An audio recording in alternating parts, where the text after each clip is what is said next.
జగన్ పై అబద్ధాలు చెబుతున్నారా లేదంటే వాస్తవాలను అవాస్తవాలుగా మారుస్తున్నారా? ప్రస్తుత కూటమి ప్రభుత్వం ప్రధానంగా చంద్రబాబు నాయుడు గారు చేసిన వ్యాఖ్యలు కానీ, అసెంబ్లీలో చెబుతున్న లెక్కలు కానీ, ఆర్థిక మంత్రి పయ్యావుల కేశవ్ గారు చెప్పిన లెక్కలు కానీ అసలు పొంతం లేదు అంటోంది వైఎస్ఆర్సీపీ. మాజీ ఆర్థిక శాఖ మంత్రి బుగ్గన రాజేంద్రనాథ్ రెడ్డి గారు రిలీజ్ చేసిన కొన్ని లెక్కలు, అదే నేపథ్యంలో ఈరోజు ఈనాడు పేపర్లో వచ్చిన లెక్కలు కనుక చూసుకుంటే ఎక్కడ పెద్దగా పొంతన కనిపించట్లేదు. ప్రజలకి ఇదొక కన్ఫ్యూజన్, ఒక అయోమయం.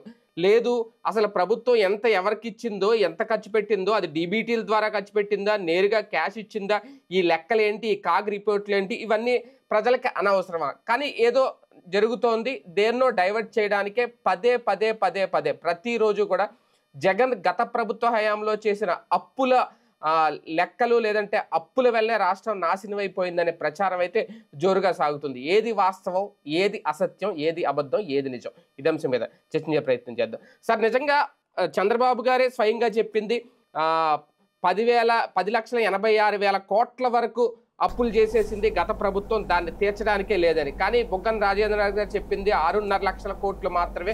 అది స్వయంగా వాళ్ళు చెప్పిన దానిలోనే ఉంది. అసెంబ్లీ సాక్షిగానే పయ్యావుల కేశవ్ చెప్పారు. అసలు ముందు ఇందులో ఏది వాస్తవం? ఎందుకు ఈ అప్పుల గురించి, ఈ లెక్కల గురించి ఎంతగా ప్రచారాలు? ఇద్దరు చెప్పింది నిజమే, కాకపోతే దాన్ని విశ్లేషించే కోణంలోనే వైఫల్యం ఉంది. ఇప్పుడు ఇంకెవ్వరిది అక్కర్లేదు, ఈనాడు రాసినటువంటి లెక్కే ఇప్పుడు మన ఎదురుగుండా కనబడుతున్నది ఏంటి? బహిరంగ మార్కెట్ రుణం 3,66,584 కోట్లు. అవును, ఇది ఎప్పటిది? జగన్ వచ్చాక తీసుకున్నప్ప కాదు, టోటల్గా ఉన్నప్పు మొత్తం ఏది రాష్ట్ర విభజన చంద్రబాబు గారు ఆ తర్వాత కలిపి 3,66,564 కోట్లు. కేంద్ర ప్రభుత్వం నుంచి తీసుకున్న అప్పులు 28,138 కోట్లు. ఇతర సంస్థల నుంచి తీసుకున్న అప్పులు 19,858 కోట్లు. చిన్న మొత్తాల పొదుపు ద్వారా తీసుకుంది 6,639 కోట్లు. పిఎఫ్ మొత్తాలకు వచ్చినటువంటి డబ్బులు 29,790 కోట్లు. డిపాజిట్లు, రిజర్వ్ నిధులు 40,740 కోట్లు. మొత్తం కలిపి 2024 మార్చి 31 నాటికి టోటల్గా రాష్ట్రానికి ఉన్న అప్పు 4,91,734 కోట్లు అని వాళ్ళే చెప్పారు. ఇందులో దాదాపు 2.5 లక్షలు 2,90,000 కోట్లు చంద్రబాబు ఉన్నప్పుడు ఉంటుంది. నెంబర్ 1. నెంబర్ 2, కార్పొరేషన్ల ద్వారా తీసుకున్న రుణాలు 2,48,677 కోట్ల రూపాయలు. ఇందులో సగం చంద్రబాబు టైంలో ఉంటుంది. అదే సమయంలో పెండింగ్ చెల్లింపుల మొత్తం, పెండింగ్ బిల్లులు 2,06,687. చంద్రబాబు గారి టైంలో కూడా 1,50,000 కోట్లు ఉంది కదా. ఒకసారి గుర్తుకు తెచ్చుకోండి. ఇప్పుడు ఏం కడుతున్నాం మనం బిల్లులు? అప్పటి ఉపాధి హామీ బిల్లులు, అప్పటి టిడ్కో బిల్లులు, అప్పటి రాజధాని ప్రాంత బిల్లులు. అంటే అప్పుడు పెండింగ్ ఉన్నట్టేగా, అప్పుడు పూర్తి చేయనయ్యే కదా. అప్పుడు 1,50,000 కోట్లని వైసీపీ అంది. ఇప్పుడు 2.5 లక్షల కోట్ల 2 లక్షల కోట్లు అనేసి వీళ్ళు అంటున్నారు బిల్లులు 2 లక్షల కోట్లు పెండింగ్ అని. అంటే ఆ లెక్కను చూస్తే ఓ 50,000 కోట్లు 60,000 కోట్లు వీళ్ళు పెండింగ్ పెట్టినట్టు. ఇకపోతే విద్యుత్ సంస్థలు నాన్ గ్యారంటీ రుణాల 1,12,000 కోట్లు చూపించారు. ఇది టోటల్గా ఇవాళ ఉన్నది. ఇందులో ఆంధ్రజ్యోతినే రాసినటువంటి ఇంకొక కథనం, అది డిస్కమ్ల మీద ప్రక్షాళన ఎప్పుడు అన్నటువంటి కోణంలో రాసేటటువంటి క్రమంలో రాసుకొచ్చినటువంటి ఇంకో నిజం ఏంటంటే, గతంలో 2018-19 నాటికి 62,826 కోట్లు ఉందట ఆల్రెడీ. జగన్ ప్రభుత్వం దిగిపోయే నాటికి 1,12,422 కోట్లకి చేరినాయి. అంటే జగన్ సర్కార్ 5 ఏళ్లలో తీసుకున్నప్పుడు 49,596 కోట్లు. అదే సగం కూడా లేదు దాంతో పోలి. మరి ఏమనాలి దీంట్లో? అంటే వాస్తవం ఓ పక్కన ఫిగర్స్లో వాస్తవం చెప్తున్నారు, రాసే కోణంలో వక్రీకరిస్తున్నారు. చూపిస్తున్న అంకెలు లెక్కలు నిజమే, లెక్కలు నిజం, ఎందుకంటే తప్పదు అది. అదే అంకెలు నిజమే. అది ఇక్కడ విషయం ఏంటయ్యా అంటే 14 లక్షల కోట్లు 14.5 లక్షల కోట్లు హెడ్డింగ్ పెట్టినటువంటిది గుర్తుంది కదా. ఆ 14.5 లక్షల కోట్ల అప్పులు ఉన్నప్పుడే సూపర్ 6 చెప్పాం, సంక్షేమం చేస్తామని చెప్పారు. కానీ ఇప్పుడు ఉన్నటువంటిది పోనీ బాబు గారు చెప్పినట్టు 9.5 లక్షల కోట్లే కదా. అంటే 5 లక్షల కోట్లు తగ్గిపోయినాయి కదా అక్కడే. మరి అప్పుడన్నా ఇచ్చేయాలిగా సూపర్ 6. 14.5 ఉన్నప్పుడే ఇస్తానన్నప్పుడు ఇప్పుడేంటి? సంపద సృష్టి ద్వారా ఇస్తాం, సంపద సృష్టి ద్వారా ఏం లేదు. సంక్షేమ పథకాలు జనం అడగకుండా కొన్ని రోజులు డ్రాగ్ అవ్వడానికి అదిగో వాడి రాష్ట్రాన్ని నాశనం చేసేసాడు, అందుకని ఇవ్వలేకపోతున్నాం. రేపు ఇచ్చినప్పుడు మేము బాగు చేసి ఇచ్చామని చెప్పడం అంటే సైకలాజికల్గా. ఇప్పుడు మామూలుగా ఇంతవరకు రాష్ట్ర చరిత్రలో ఎలక్షన్స్ అప్పుడు మాత్రమే ఓటాన్ అకౌంట్ బడ్జెట్లు ఉండే. లేదా కరోనా లాంటి ప్రకృతి వైపు ఇచ్చిన టైంలో ఉంటుంది. కానీ 2 సార్లు ఓటాన్ అకౌంట్ బడ్జెట్లు పెట్టి 5 నెలలకి మాత్రమే బడ్జెట్ పెట్టింది ఇప్పుడే తొలిసారి. ఇదంతా సైకలాజికల్గా మనల్ని ప్రిపేర్ చేయడం. ఏదో తెలియలేదు చాలా ప్రయత్నించారు అని. ఇంకెక్కడైనా చెప్పకుండా చేశారా, ఏమైనా చెప్పకుండా చేశారని ఏమీ లేదు. ఇక అది ఇదేదో సరదాగా దారిలో వాడి దగ్గర నువ్వో కోటి అని జేబులో వేసుకుని తెచ్చుకునేది కాదు కదా గవర్నమెంట్ అనేటటువంటిది. అక్కడ ఏమి తేలకపోయేటప్పటికి ఇప్పుడు ఇక ఎలా కన్విన్స్ చేయాలి పబ్లిక్ని? బడ్జెట్లో అబద్ధాలు చెప్పడానికి కుదరదు కాబట్టి 7.2 లక్షలు ఎంత చూపెట్టారు అక్కడ. దెన్ అక్కడ అంతే, అది కూడా దేంతో కలిపేసేసి ఇప్పుడు చెప్పినటువంటి వీటితో కూడా కలిపితే ఇప్పుడు 4.5 లక్షల్లో ఇప్పుడు 4,91,000 దీనికి కార్పొరేషన్ ద్వారా తీసుకున్న రుణాలు కలిపితే 5,90,000 6,38,000 అంతే కదా. దెన్ అయిపోయింది కదా. ఇంకా విద్యుత్ కూడా కలిపితే ఇంకో 49 ఇంకో ఇది కూడా కలిపితే 7.5 లక్షలు. అదే కదా చెప్తోంది ఇక్కడ పాయింట్. కాబట్టి వాస్తవం అదే. కాకపోతే ఇప్పుడు ఇదే లెక్కనైతే 2014-19 నాటికి దిగే నాటికి అప్పటికొచ్చినటువంటి ఈ ఒరిజినల్ అప్పులు ఎంత, కార్పొరేషన్ రుణాలు ఎంత, అప్పుడున్నటువంటి ఎలక్ట్రిసిటీ రుణాలు ఎంత, అప్పుడు ఇతర ఏదైతే బిల్లులు పెండింగ్ ఎంత అనేది లెక్క తీస్తే టోటల్గా తేలిపోతుంది. అదే బుగ్గన రాజేంద్రనాథ్ రెడ్డి చెప్తున్న లెక్క. బుగ్గన రాజేంద్రనాథ్ రెడ్డి చెప్తోంది వాటితో కంపేర్ చేసి చెప్తున్నాడు. వీళ్ళు చెప్తున్నది ఇది మొత్తం చంద్రబాబు అంతకుముందు కాంగ్రెస్ అన్నీ కలిపి జగనే చేశాడని చెప్తున్నారు. అంతే కదా. ఇక్కడ తేడా అదే. సింపుల్ లాజిక్ ఏంటంటే 10 లక్షల కోట్లు 14 లక్షల కోట్లు అని చెప్తున్నది జగన్ చేయడం కాదు, ఇప్పటిదాకా ఉన్నటువంటి అన్ని అప్పులు కలిపి దాదాపుగా ఇప్పుడు ఈ లెక్కన 10 లక్షల కోట్లు అవుతున్నాయి. ఈ 10 లక్షల కోట్లలో 4 లక్షల 5 లక్షల కోట్లు చంద్రబాబు, అంతకుముందు 1,00,000-1,50,000 కాంగ్రెస్ ఉంది కదా, అన్నీ కలిపి జగన్ ఖాతాలో వేస్తున్నారనమాట. అంటే అమెరికాలో సామెత ఉంటుంది, నీ పిల్లలు నా పిల్లలు కలిసి మన పిల్లలతో ఆడుకుంటున్నారని. అక్కడ ఉన్నటువంటి జనజీవన శైలిని బట్టి పెళ్ళిళ్ళు విడాకులు ఇంకోళ్ళని చేసుకోవడం, వాళ్ళతో బిడ్డలను అంటాం, ఇట్లా ఉంటుంది కదా. అందుకని నీ బిడ్డలు నా బిడ్డలు కలిపి మన బిడ్డలతో ఆడుకుంటున్నారంటారట. అట్లాగే ఇక్కడ కాంగ్రెస్ అప్పు తెలుగుదేశం అప్పు కలిపి మొత్తం జగన్ అప్పు అయింది. అది ఇక్కడ తేడా. కానీ ఒకటిసారి ఇక్కడ ఏ ప్రభుత్వం ఇచ్చినా అప్పులు అయితే చేస్తుంది, ఓకే, కొంచెం అంకెలు అటు ఇటుగా అయినా అప్పులు చేయకుండా ఏ ప్రభుత్వం ముందుకెళ్దు. కానీ ఇక్కడ పాయింట్ ఏంటంటే ఆర్థిక విధ్వంసం అప్పుల ద్వారా జరుగుతోందా? అది జగన్ ఒక్కరే చేశారా ఆర్థిక విధ్వంసం? రాష్ట్రంలో గత ప్రభుత్వాలు కూడా చేసినాయా? లేదంటే తెచ్చిన రుణాలు, ఇప్పుడు ఈ మార్కెట్ రుణం కానీ కేంద్రం నుంచి తెచ్చిన రుణం కానీ ఇవన్నీ ఇప్పుడు వీళ్ళు చెప్పిన చిన్న మొత్తాల పొదుపు ఇదంతా ఏం చేసినట్టు? స్కీములకు ఖర్చు పెట్టి పాడు చేశారనా? అదే ఆర్థిక విధ్వంసం? ఏది ఆర్థిక విధ్వంసం?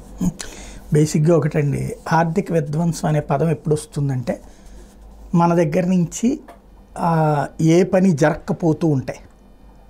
చివరికి కేరళ ఉంది, అక్కడ కూడా ఇంత దరిద్రం జరగల.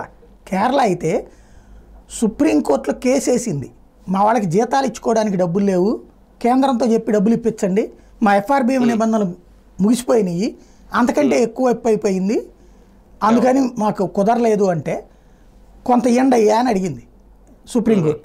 5,000 కోట్లు 10,000 కోట్లు ఇచ్చింది. చాలలేదు ఇంకా కావాలని మళ్ళీ కోర్టుకు వెళ్ళారు. మేమేమన్నా మీడియేటర్షిప్ చేస్తున్నామా, మీరేమో విధ్వంసం చేయడం ఏంటి, మేము ఇప్పించడం ఏంటి అని అడిగారు. ఇది ఓపెన్ అయ్యింది, జరిగింది. కానీ అక్కడ ఆర్థిక విధ్వంసం కాంగ్రెస్ విమర్శించి రోడ్డు ఎక్కలేదే, లేదా రచ్చ ఇంత జరగలేదే. దేశంలో ఎక్కడా లేనిది మన రాష్ట్రం పరువు తీసుకునేది మనం మాత్రమే. ఆర్థిక విధ్వంసం అనేటటువంటి పాయింట్ ఎప్పుడు వస్తుందంటే ఇక్కడ నువ్వు ఏదైతే సంపాదన వనరులన్నింటినీ నాశనం చేస్తే భవిష్యత్తులో అవుతుందేమో. ఎందుకంటే వ్యాపారస్తులు పారిపోయేలా చేసి, పారిశ్రామికవేత్తలు పారిపోయేలా చేసి, వాడెవడు ఇక్కడ పెట్టుకోవడానికి భయపడే పరిస్థితి వస్తే భవిష్యత్తులో జరగచ్చు. పాయింట్ అలా మనం చూసుకోవాల్సింది ఏంటంటే ఆర్థిక పరమైనటువంటి విధ్వంసం లాంటివి ఊత పదాలు. Budget is budget. ఇంకోటి 14.5 లక్షల కోట్ల రూపాయలకు అప్పు చేరింది అన్నది అబద్ధం. 14.5 లక్షల కోట్లు అంటే 5 లక్షల కోట్లు అంటే ఏందండి అది? ఏమన్నా ఆషామాషీనా? అప్పుడు చెప్పిన లెక్కలైన పోనీ ఇప్పుడు అసలు లెక్క తెలుస్తుంటే 7.5 లక్షల కోట్ల రూపాయలు పెండింగ్ బిల్లు అనేటువంటిది ప్రతి ప్రభుత్వం మున్సిపాలిటీలు కార్పొరేషన్లతో సహా ఉంటాయి. ఎవరికి ఉండదు? పెండింగ్ బిల్లుల్లో అప్పులుగా చూపించడం ఆంధ్రప్రదేశ్కే చెల్లింది. ఈ లెక్కనైతే కేంద్ర ప్రభుత్వంలో ఉంచిన ఎట్ట ఎక్క కట్టాలా, తెలంగాణ వాళ్ళు ఎట్ట కట్టాలా, కర్ణాటక ఎట్ట కట్టాలి?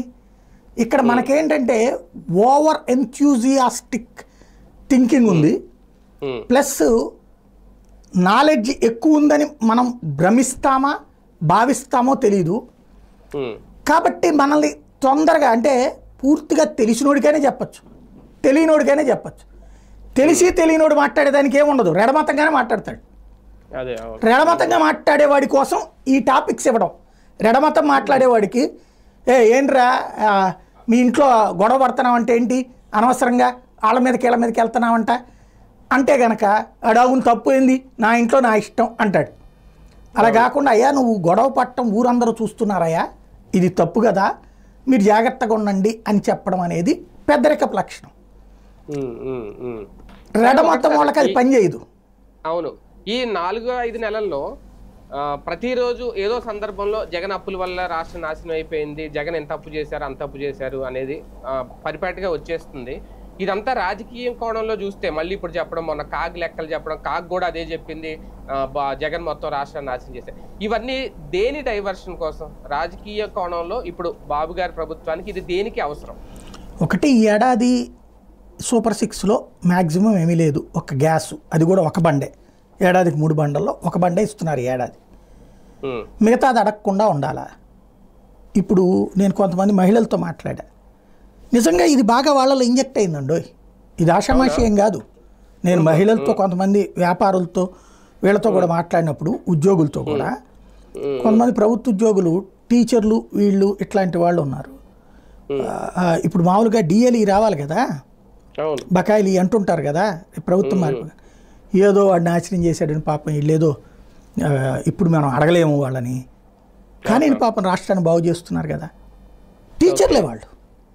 అంటే సైకలాజికల్గా వాళ్ళని కన్విన్స్ చేశారు కదా. రెండవది, మహిళలకు సంబంధించినంత వరకు వాళ్ళకి సంక్షేమ పథకాలు ఇప్పుడు నెల 1500 రూపాయలు రావాలి. ఏదో ఆడంతా నాశనం చేసిపోయాడు, లేదో బాగు చేస్తున్నారు కదా, మనం ఇప్పుడే అడగడం ఏంటి, కానీ పాపం వాళ్ళని అనే స్థితిలో మహిళలు ఉన్నారు. అదే సందర్భంలో ఏదైతే బిల్లులకు సంబంధించినటువంటి బకాయిలు ఇట్లాంటి ఏదో నిదానంగా కడతారులేండి, పాపం ఆడు నాశనం చేసిపోయాడు, వీళ్ళు కాపాడుతున్నారు కదా, ఇది ఆ వర్గంలోనూ ఉంది. ఇక్కడ మాత్రం సక్సెస్ అయింది ఒక రకంగా చాలా. ఇప్పుడు దీని మూలంగా ఈ ఏడాది అయితే ఏమి ఇవ్వట్లేదు జనానికి, అదంతా జగన్ వాళ్ళనే. తర్వాత ఏడాది ఒకటి ఇచ్చారనుకోండి, మేము సంపద సృష్టించి ఇచ్చామని చెప్తారు. ఆ తర్వాత ఒకటి ఇచ్చారనుకోండి, సంపద సృష్టించి ఇచ్చామని చెప్తారు. ఇక్కడ సంపదలో సృష్టి జగన్ టైంలో 55,000 కోట్ల రూపాయల ఆదాయం పెరిగిందని బడ్జెటే చెప్తోంది లెక్క. చంద్రబాబు టైంలో ఒక 50,000 55,000 పెరిగితే జగన్ టైంలోనే 55,000 కోట్ల రూపాయల ఆదాయం పెరిగింది.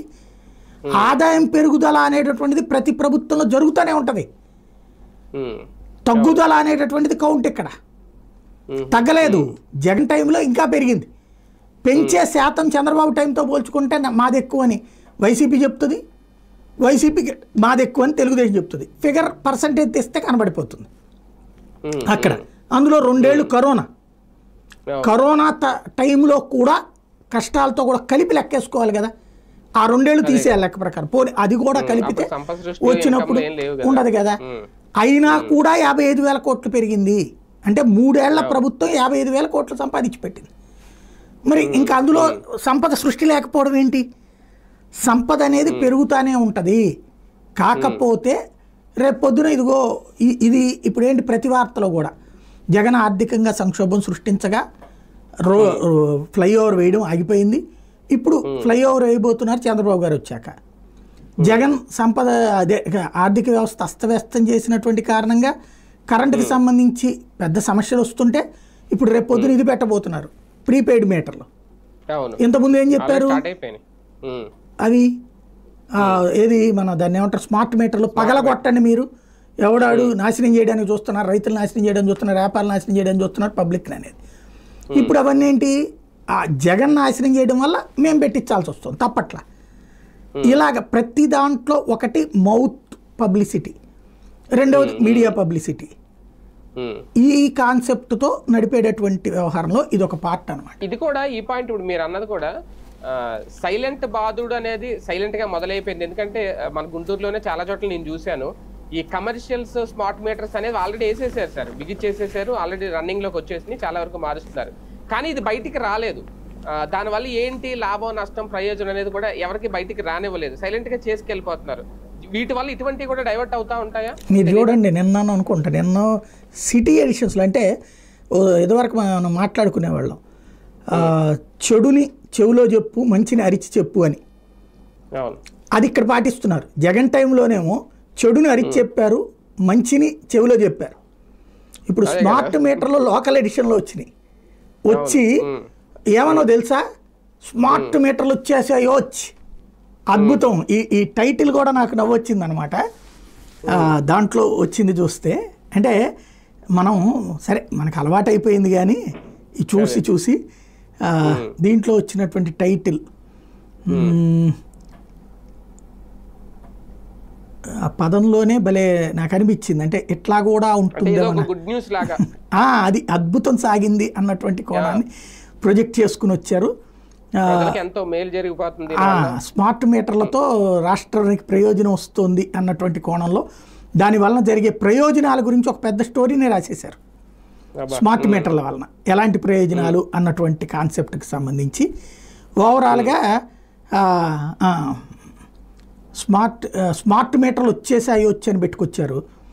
అదే సందర్భంలో రాబోయేటటువంటి దీంట్లో ఒక అంటే దాన్ని ఏమంటారు, చాలా జాగ్రత్తగా వార్తలో లోపలికి తీసుకెళ్ళినటువంటి పాయింట్ ఏంటయ్యా అంటే, ఇప్పుడు మీకు ఈజీగా అర్థమయ్యే భాషలో చెప్పాలంటే, అంటే మనం ఒకటి జనాల నెత్తిని వేసేది జనానికి ఫీలింగ్ రాకుండా చెయ్యాలంటే జరిగే పద్ధతి. అదొక వ్యూహాత్మకత. నిజంగా చాలా తెలివి ఉంటే తప్పించి సాధ్యం కాదు. తలపండిపోయినటువంటి చాణక్యనీతనాలేమో ఇందులో. ఎలాంటిది అంటే, ఇప్పుడు మీరు చూడండి, పెట్రోల్ ఇదివరకు రూపాయి పెట్రోల్ పెరిగిందంటే రేటు ధర్నాలు జరిగాయి. రూపాయి పెరిగినా 10 రూపాయలు పెరిగిన పెట్రోల్ డీజిల్ ధరలు పెరిగినప్పుడల్లా మనకి 110 రూపాయలు ఇవాళ 90 రూపాయలు ఉంది, రేపు 91 వెళ్ళింది, 92 వెళ్ళింది. కమ్యూనిస్టుల ధర్నాలు, మిగతా పార్టీల ధర్నాలు, ఈవెన్ ఒకప్పుడు నరేంద్ర మోడీ కూడా ధర్నాలు చేశారు పెట్రోల్ డీజిల్ ధరలకి. అయితే తర్వాత ఏం చేస్తున్నారు తెలివిగా, మోడీ వచ్చిన తర్వాత ఏం చేశారు, ఇవాళ ₹1 పెరుగుతుంది, ₹2 తగ్గుతుంది, ₹3 పెరుగుతుంది, ₹4 తగ్గుతుంది. అట్లా అయిపోయి ఇవాళ అసలు పెట్రోల్ లీటర్ ఎంతో మనం ఎవరైనా చూస్తున్నామా? లేదు. పెట్రోల్ బంక్ వెళ్ళి ₹50 పెట్రోల్ పోయి, ₹100 పోయి, 500 పోయి, లేకపోతే ట్యాంక్ ఫుల్ చేయి, ఇట్లా అడుగుతాం. అంటే ఇక్కడ మనకి మధ్యలో పడినటువంటి భారం మనం అసలు పట్టించుకోవట్లా. అందువల్లనే ఇవాళ ఒకడెవడన్నా వచ్చి మనం ఉద్యమం చేయాలరా ₹20 పెరిగిపోయిందని చెప్తే మనం పట్టించుకోం. ఇక్కడ మైలేజీ ఏదో మన రొటీన్ అనుకుంటాం. రేపు కరెంటు కూడా అదే జరగబోతుంది. ప్రీపెయిడ్ మీటర్ వస్తే, ఇప్పుడు ఈ మీటర్లు పెడతారట ముందు ఫస్ట్ ఫేజ్లో, రెండో ఫేజ్లో ఏంటి, మీరు ప్రీపెయిడ్ చేయాలి.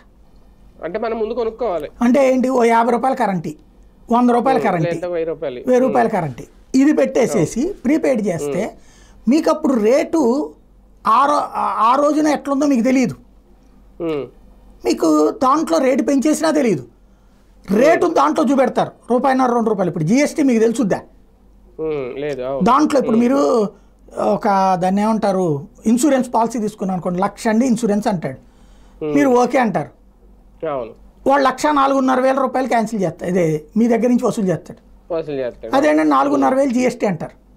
అట్లాగే ఇప్పుడు రేపు పొద్దున కరెంటుదేమో ఛార్జీ ₹1.5 ₹2 చూపెడితే ఈ సర్ఛార్జీ సెస్సు ఈ పేరుతో ఉన్నాయి, దాంట్లో కనబడవు. మీరు 200 యూనిట్లో కాల్చుకున్నాను కదా అనుకుంటారు. బిల్లు వచ్చేటప్పటికి 10,000 ఏది దానికి వేలల్లో వెళ్ళిపోతుంది. 200 యూనిట్లు అంటే ₹22,000 పడిపోతుంది, అంటే ₹10 పడుతుంది. మీకు అక్కడ దీంట్లో చూస్తే కేటగిరీలో చూస్తే ఏం కనబడుతుంది, ₹2.5 ₹3 ఉండాల్సి ఉంటుంది. దీంట్లో ఏం చేస్తారు, ఆ ట్రూ అప్ ఛార్జీనో లేకపోతే ఫిక్స్డ్ ఛార్జీనో డెవలప్మెంట్ ఛార్జీలో అని రాస్తారు. మీకు ఇప్పుడు కరెంటు కావాలనుకుంటే చచ్చినట్టు డబ్బులు కట్టి తీసుకోవాలి, లేదు అనుకుంటే కరెంటు రాదు. ఇది జరగబోతోంది త్వరలో. అట్లాగే ఇప్పుడు బీచ్ల దగ్గరికి వెళ్తే తలా ₹15-20 డబ్బులు కట్టాలట. అట్లాగే 5 బీచ్లకి యూజర్ ఛార్జీల లెక్కన 20 రూపాయలు వసూలు చేస్తారట. అది కాకుండా ఇప్పుడు దాని పేరేంటది, రేపొద్దున రోడ్లకి టోల్ గేట్లు పెట్టబోతున్నారు. ఇంకొకటి ఇప్పుడు R&B రోడ్లకి కూడా టోల్ గేట్లు పెట్టబోతున్నారు. పడుతుంది. కాకపోతే అదేంటి, మీరు ఆల్రెడీ కార్ వేసుకెళ్ళేవాడికి అలవాటు కదా, అక్కడ స్టిక్కరు ఫాస్ట్ ట్యాగ్ అట్టించి అటే పోతుంది, మీకు ఇంకేం పట్టదు ఇక. అంటే తెలిసే నొప్పి, ఇది తెలియదు మీకు నొప్పి. ఇప్పుడు మీరు చూడండి ఎన్నిసార్లు అబ్జర్వ్ చేస్తున్నారు మీరు అక్కడ టోల్ గేట్ దగ్గర ఎంత రేట్ అనేది చెయ్యట్లా. అంటే మీకు చెప్పి ఇదివరకు మీరు చేతితో క్యాష్ ఇచ్చినప్పుడు 50 రూపాయలు, ఇప్పుడు 80 రూపాయలు అని అనుకోండి, ఏంటి దోపిడీ అంటారు. ఫాస్ట్ ట్యాగ్ అయ్యేటప్పటికి అట్ట వెళ్ళిపోయింది, పెట్రోల్ బంక్ అట్ట అయితే అట్ట వెళ్ళిపోయింది. ఇప్పుడు రేపు పొద్దున ఈ అట్టాగే నడవబోతున్నాయి. అంటే మీకు తెలియకుండా మీ మీద బాధేస్తారు, మీరు తర్వాత మీ జీవితం గురించి మీరు తిట్టుకుంటూ కూర్చుంటారు అంతే. ఇలాంటి ఒక వ్యూహాత్మక, నిజంగా చాణక్యుడికి కూడా ఆ రోజు చేత సచ్చి ఉండదు. ఇట్లాంటి పన్నులు వసూలు చేయొచ్చు, ఈ విధంగా పబ్లిక్ నుంచి కలెక్ట్ చేయొచ్చు, ఇలాగా మౌల్డ్ చేయొచ్చు పబ్లిక్ మైండ్ సెట్ని అనేటటువంటి అందులో భాగం ఇది. అంటే ఒక రకంగా ఇది పాత బాధుడే సార్. అంటే ఈ ఊళ్ళల్లో రోడ్ల దగ్గర టోల్ గేట్లు ఇంతకు ముందు ఉండేవి, నాకు బాగా గుర్తు. ఇప్పుడు మళ్ళీ అంటే మన రాష్ట్రం ముందుకెళ్తుంది అనుకుంటాం కదా, ఇలాంటి గుర్తు వచ్చినట్టు మళ్ళీ ఎంత వెనక్కి వెళ్ళిపోతున్నాం అని అనుకోవాల్సి వస్తుంది. అంటే పల్లెటూళ్ళలో రోడ్లు అంటే వాళ్ళు ఆ ఊరోళ్ళు వేసుకుంటారండి, పంచాయతీ వంతెన కడతారు, డబ్బులు వసూలు అయ్యే వరకు అది ఆ ఊరోళ్ళు కట్టినప్పుడు అది. ఇప్పుడు నేను చూసి అట్లాంటి ఆ ఊరోళ్ళు అక్కడ మాట్లాడుకుని మేము కట్టుకుంటాం, మేము డబ్బులు వేసుకుంటాం అని చెప్పి వేసుకున్నటువంటి చోట్ల అట్లా వసూలు చేసేవాడు. అది వేరు, ఇది అట్లా కాదు కదా, ప్రభుత్వపు బాధుడు కదా, ప్రభుత్వం దాన్ని ప్రైవేట్కి ఇచ్చేస్తట. వాళ్ళకి వాళ్ళు గుంటలు పోడ్చడమా రోడ్డు వేయడమా వేసేసి టోల్ గేట్ పెట్టుకుని వసూలు చేసుకోవాలి. ప్రతి 60 కిలోమీటర్ల R&B రోడ్డు 60 80 ఒక లెక్క పెడుతున్నారు, ఇంకా ఫైనల్ చేయాలి దానికి. అయితే ఏంటంటే ఎంతమంది వస్తారనేది లెక్క చూసుకుంటున్నారు అనమాట కాంట్రాక్ట్. కాబట్టి రోడ్లు బాగుంటాయి, ఇంకా రోడ్డు ఎక్కితే అంతే కదా. ఇక మీరు ఆటోమేటిక్ ఇప్పుడు హైవేస్తో ఒకప్పుడు అట్లాంటి గుంటలు ఉన్నాయని జనాలు టోల్ గేట్కి ఒప్పుకున్నారు. అదే దశాబ్దాల తరబడి అలవాటు అయిపోయింది కదా. ఇప్పుడు దీని మూలంగా ఏంటి, రాష్ట్రం మీద భారం పడదేక, చంద్రబాబు గారి సర్కార్ మీద భారం ఏమి ఉండదు. రోడ్డు గుంటలు పూడ్చుకోవాల్సింది ఆడే, మెయింటైన్ చేయాల్సింది ఆడే, లేకపోతే ఆడి మీద పెనాల్టీ వసూలు చేసి ఇంకో 4 రూపాయలు సంపాదించుకుంటాం వాడితో అంతే. అవును, లేదంటే ఆడ కాంట్రాక్ట్ రద్దు చేసి ఇంకోటికి ఇస్తాం. రైట్ రైట్, తెలియని బాధలు ఇవన్నీ ఒక రకంగా.